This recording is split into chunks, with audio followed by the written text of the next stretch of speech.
به این 5 ملائک پیش از جان دادن می شود. می گفت است السلام علیکم ای بنده خدا، انا مؤکل به ارزاقک. اگرچه رزق رسان تو خدا بود، لیکن من همون ملائکه بودم که او رزق به تو می آوردم می رساندم. فطلبت الارض شرقا و غربا فما وجدت من رزقک لقمه.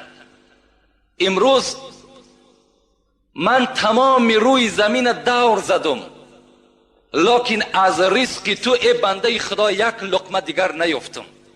رزق تو تمام شد. بنده از جانب رزقش امیدش کنده می شود، دویمش داخل می شود. من همتا سوال سلام می دهد. من کی هستم؟ من همان ملائکه هستم که بر نفسهای تو وابسته بودم، که نفس تو را بیرون می بردم، درون می دراوردم. امروز هرچی که کافتم دیگر از نفس تو دیگر نفس نیافتم. یعنی نفسهای تو هم چی شد؟ تمام شد. رزق تو تمام شد، نفس تو تمام شد. داخل می شود دیگرش. من وابسته بر نوشیدن آبهای تو بودم. امروز بالای زمین دور زدم، برای نوشیدن تو یک قطره آب نیافتم. امیدت ای بنده خدا از نوشیدنم کنده شود. از نوشیدنم بنده در اون حالت چی می شود؟ امیدش کنده می شود. دیگرش داخل می شود، می گوید من وابسته بر قدم های تو بودم، که قدم تو را پیش می بردم پس می بردم به حکم خدای تو. امروز بالای زمین دور زدم، لیکن در هیچ جا دیگر تو قدم زده نمی توانی. قدم تو هم کنده شد. پنجمش می گوید من وابسته بر اجل تو بودم، وابسته بر روزهای تو بودم. امروز هرچی که سراغ کردیم بالای زمین دیگر از حیات تو هیچ روزی نیافتم. بنده از این شنیدن اینها البته آگاه می شود که من دیگر در این دنیا قرار من، حیات من تمام شد. این ملائکایی که از اول آمدن چی ها کردن؟ ملائکی که آخر آمد چی را البته انجام داد. عبدالله ابن عمر ابن العاص میگوید کان ابی کثیرا ما یقول اینی لا اعجب من الرجل. همین عبدالله ابن عمر ابن العاص، این اون عمر نیست، میگوید من پدر داشتم، پدرم عاص نام داشت. میگفت که من تعجب میکنم. پدرش به همین عبدالله میگفت است من الرجل الذي ينزل به الموت و معه عقل و لسان لا يصفه. میگه از پدر میشنیدم که برای چی که همین آدمهایی را که مرگ بالاشان میآید در زمانی که زبانشان کار کردی سای، در زمانی که عقلش با همراهی خودش هست، چرا که وصف نمیکنن که مرگ چگونه سخت است؟ چرا وصف نمیکنن؟ عبدالله میگه وقتی که همین پدر ما اجلش آمد، بالای سرش آمدم، گفتم پدر تو دایی میگفتی که من در مردم تعجب ده هستم که زبانهاشون کار میکرد، عقلهاشون با خودشون بود، چرا که شدت مرگ بر ما بیان نمیکنن؟ امروز بالای تو همین شدت مرگ آمد است، چرا صفت نمیکنی؟ میگه پدرم به جانب من گفت الموت اعظم من الوصف. عبدالله گفت در حقیقت من میگفتم که چرا مردم وصف نمیکند، لیکن این شدت مرگ، بزرگی مرگ از وصف کردنم بالا بوده است. این را وصف کردن نمیشید است. ولکن سأوصف منه شیئا. لیکن عبدالله من بر تو کمی از این را بر تو بیان میکنم که شدت مرگ چگونه من حس میکنم. حضرت چی گفتن علی کتف جبل الرزوه. الحال گفت عبدالله من حس میکنم که من نمیدانم که بالای همین کتفی من همون کوی ریزوان هست یا نه، لکن حس کرده ایستادم که همون کتفی من ده یک کوی کلانی که در پهلوی خانه داریم بالای کتفی من است. من کتف ما جمانده نمیتونم.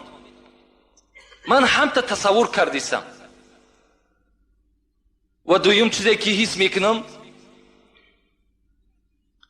الروح تخرج من ثقب الابره، همون پلوشی سوزن میگه ما و شما. آیا همون سوراخی سوزن گفت دیده عبدالله؟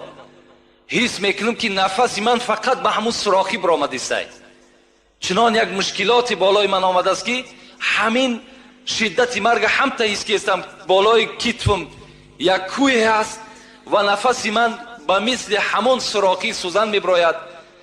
و فی جوفی، در شکمم باشد، شوکتون اوسج، در داخل همین روده های من حس میکنم که بوته خار مرغلان داخل است که هر یک رگ مرا او میخلاند. همچنان گو حس میکنم. و دیگر وصفی که بر تو کنم گو عبدالله این است که من در همین زمینی که خوابم، الحال زمین آسمان در بالای من نزدیک آمده است. فکر میکنم که بین این الحال من جقیده میشم. آیا همتا هست؟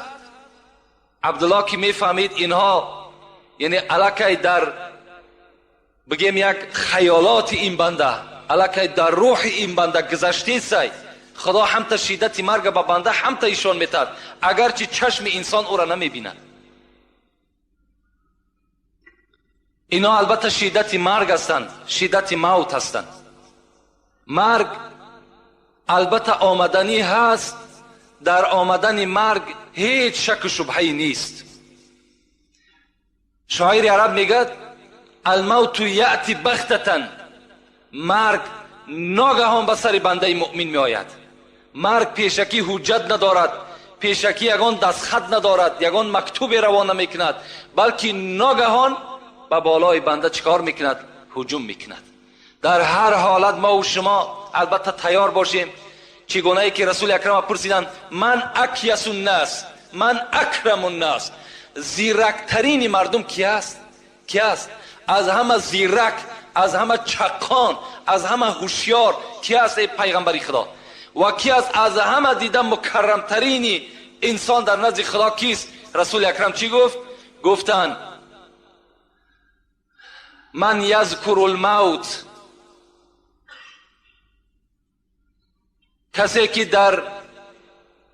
کسی که زیاد ذکر میکند موت را، کسی که بسیار به یاد خود میارد موت را، و اشدوهم استعدادا له، و از همه زیرکترین، از همه هوشیارترین بنده همونی است که اولا دائما در یاد مرگ است و دوم این که برای روز مرگش فقط توشه ذخیرت میکند، فقط جمع میکند، عبادت کارهای نیک جمع میکند تا که او یقین میداند که روز از روزها این دنیا را البته میگذرد. افسوس میخوریم دیگر فایده ما نمیکند. مرده در وقت غسل با غسال گوید این حرف با زبان حال. وقتی مرده را میگه بالای همون تخته در راست میکنن برای شستن، همون مرده میگه یک صدای دارد که صدای او را انسان نمیشنود. لیکن او چی میگوید؟ مرده در وقت غسل با غسال گوید این حرف با زبان حال. بود مثل تو تر و تازه، قوت داشتم به اندازه. همراه جسم بود جان من، مدت گفتم این و وان من. در محلی که کردم و گفتم، بود فکرم عیالم و جفتم. تا که گشتم خراب و بیچاره، ناتوان حال زرد رخساره. حضرت میگد به سوی همون غسال همین گپا را میگفت است که ای غسال، من هم مثل تو تر و تازه بودم، من هم مثل تو قوت داشتم، مثل تو حرکت کننده بودم. هر دمی که میخیستم و مینشستم، فرزندها و زن و فرزندهام در یاد من بود. حتی چنان مهنت زحمت برای من فرزند کودکام کردم که این چهره زردی که از من میبینی همه این برای فرزند زن است. مینت ها میکردم. لکن امروز چیکار کنم که مرگ بالای من آمد و مرا برای شستن آماده کردن. من خود دیگه غیرتی ندارم که بدن خود بشوم.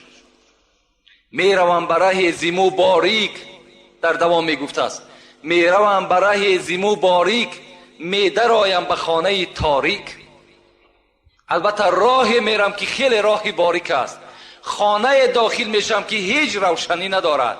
روشنی گور چی است؟ قرائت قرآن است. روشنی گور چی است؟ نماز با جماعت است. روشنی گور چی است؟ ترس خدا است. میروم برای زیمو باریک، میدرایم به خانه تاریک. این همه در مقام میماند، سری تنهام میفرستاند. همه آن چیزایی که من در دنیا ذخیره کردم، همه آن چیزایی را که من توپ کرده جمع کردم، همه این در مقام میماند، سری تنها میفرستاند. سری تنهای مرا میفرستاند. در دوام گفت آنچه بگذشت وقتی جان دادن، شرح آن را خدای داند من. آن چیزی که وقتی جان دادن من گذشت، این را بجز خدا و بجز من دیگر هیچ وصف کردنش ناممکن است. آنچه بگذشت وقتی جان دادن، شرح آن را خدای داند من. بعد از این عقوبه هاست پی در پی، می ندانم چی بگذرد در وی.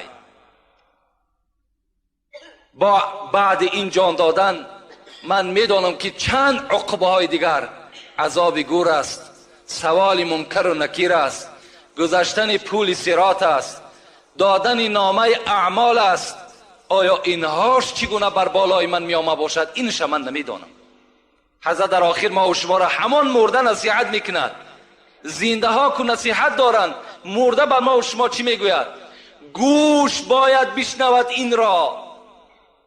برای این سخنهایی که میگیم، برای این گوش انسانی در کار، گوش عاقلی در کار، گوش آدمی در کار که این گپ در اصل قبول کند. گوش باید که بشنود این را، بکند فکر جان شیرین را. برای این سخنها گوش در کار. گوش سر با جمله حیوان همدم است، گوش دل مخصوص نسل آدم است. برای این سخنها گوش دل لازم. گوش باید که بشنود این را، بکند فکر جان شیرین را. چشم باید عبرتش بیند، بر سر جاده عمل شیند. با چشم میبینی مرده را میشوی، با چشم میبینی تابوت را میبرداری، با چشم میبینی برده را در لحد جا میکنی، لکن تعجب آور است که خود عبرت نمیگیری. خود به خود نمیای که فردا من هم داخل این قبر هستم، من هم البته یک مرده شوی را بهر من میکابند. این شب به یاد ما و شما نمیآید. چشم باید عبرتش بیند، بر سر جاده عمل شیند. عقل باید کار فرماید، مرده را بیند و به خود آید. حضرت میگه مرده را که دیدین به خود بیاین. همون خود مرگ است. اون حالی که او برادر گرفتار است، او را مرگ هم کرده است. من بر شما نمیگم که تمنای مرگ کنید، زیرا ابو هریره روایت میکند حدیث پیغمبر خدا را، رسول الله گفته است لا یتمنى احدکم الموت. امتان من، شما مرگ آرزو نکنین. نگین که خدایا مرا تیسر از دنیا ببر. ایرا نگین که شما گناهگار میشین. نگین که خدایا مرا تیسر از دنیا ببر. برای چی؟ برای این است که رسول الله میگد که لعلکم یزداد، اما محسنا لعلکم یزداد. اگر تو آدمی نیکوکار باشی شاید نیکیت زیاد شود. و این کان مسیئا، اگر تو گناهگار باشی لعلکم یستعتبه، شاید که تو توبه کنی و به سوی خدا باز بگردی. از این خاطر گفت شما مرگ هیچگاه افسوسش نخورین، هیچگاه تمنا نکنین، لکن استعید للموت قبل نزول الموت. پیش از مرگ آمدن شما حتمی برای مرگ برای خودتان آماده داشته باشین. باید که تیار باشین. شما فکر نکنین الحمدلله که امروز نوابسته من بدانم که آدمی در زینه پست از دنیا میگذرد و مالدار و دولتدار و منصبدار نمیگذرد، این برای ما و شما یک افسوس است. لیکن همه میگذرد. در دنیا هیچ کس ابدی نمیماند. همه مورد سوال در نزد خدا با قرار میگیرد.